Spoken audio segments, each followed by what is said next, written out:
Hi guys, LCFIV here, and want this 96 rated informed De Bruyne player review. As more leagues start to come back, EA's continue to release the team of the weeks again.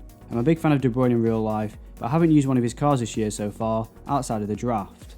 Anyway, this is the team I'll start him in, with Alisson in goal. Wan-Bissaka, Ogbonna, Maldini and Carvalho in defence, Sané, Kante, De Bruyne, Lineker and Adama Traoré in midfield, with Fekir in attack.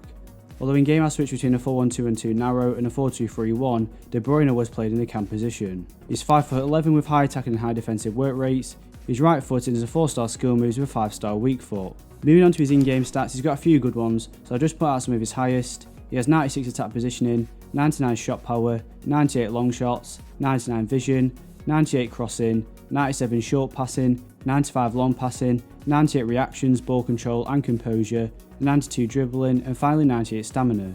Looking at his traits, he's got injury prone, leadership and early crosser. So to begin, I'll start with his shooting, which is great for me. De Bruyne has great shooting stats for a cam, his long shots are great and around the edge of the box he can cause the goalkeeper some problems most of the time.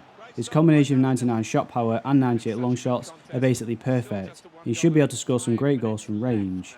His high attacking positioning means he can make forward runs to beat your opponent by finding gaps in the defence and giving himself a chance to shoot on goal. 89 finishing is very high for a midfielder. When it comes to putting the ball in the back of the net, he doesn't disappoint. Alongside his 99 shot power, De Bruyne just blasts the ball past the goalkeeper before he even has time to react. So even if the ball doesn't find the corner of the goal, he still has a great chance at going in. I didn't get much chance to use his volleys, but from what I did see, I don't really notice him having any negative impact on the shot, which is good. He's capable of scoring some penalties when given the chance. He won't let you down in a penalty shootout, but considering how late it is into FIFA 20, most players will have someone with a high penalty stat. When it came to free kicks, it's the same story as his penalties really. Although his free kick stats are in the high 80s, his curving shot power helped when it comes to shooting. His dribbling was as good as I expected it to be. Going into using this card, I knew he had 84 agility and 82 balance, alongside him being 5'11" and having the average body type.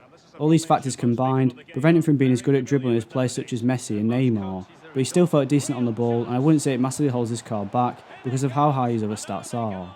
He does have 98 ball control and 92 dribbling, which means he can bring in passes or deflections and control them instantly. He can also keep good control of the ball with his feet or body. The only times you might see his agility and frame issues begin to affect the card would be when using skill moves and when trying to change direction sharply while sprinting. Next is his passing, which in my opinion is the best thing about the card. Not only is it his highest rated stat on the card being 97, but De Bruyne is hands down one of the best passers in this game. He just allows you options in the attack that only a handful of midfielders will be able to provide when it comes to difficult passes. No matter how tight the gap is between your attacker and the defender, more often than not, he will manage to send a pass perfectly to hit your player in stride or to his feet. Sometimes whilst I was using him, what I thought was a bad passing decision by me actually ended up creating a chance at goal, which shows how important a good passer can be in challenging games. His short passes and long passes were always on target, even if he was under pressure, and his high curve allows him to bend the ball around your opponent's players to meet your attacker. I never really got a chance to use his crossing because of where I played him on the pitch, but looking at the stats, I can't see it being anything short of amazing. And adding to this, he does have the early crosser trait.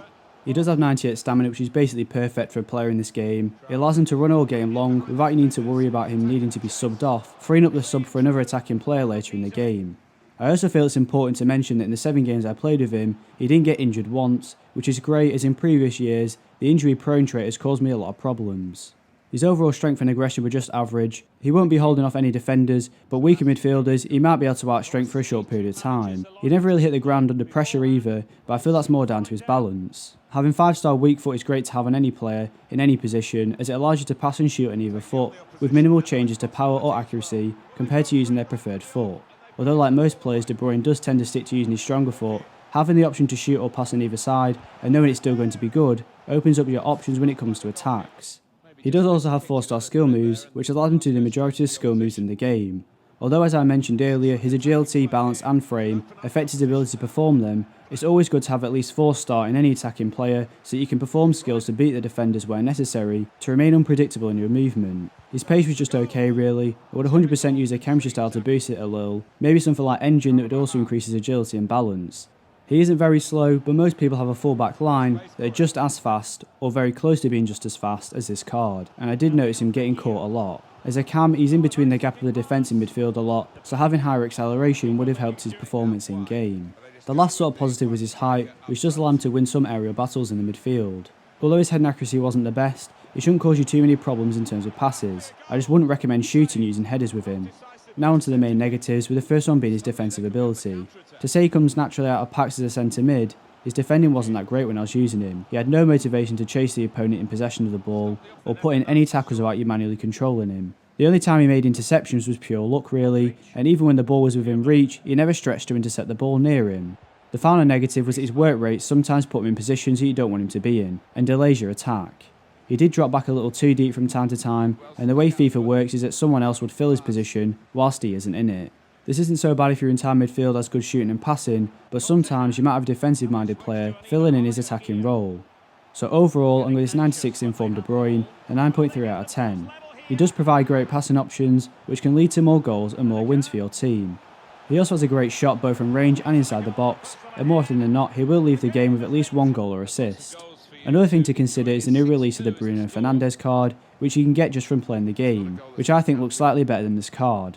Thanks for watching. If you enjoyed the video, please leave a like and don't forget to subscribe. And to request any future content, then please leave a comment in the comment section below, and I'll be sure to reply. Give it away. Is it going to end up being real chance?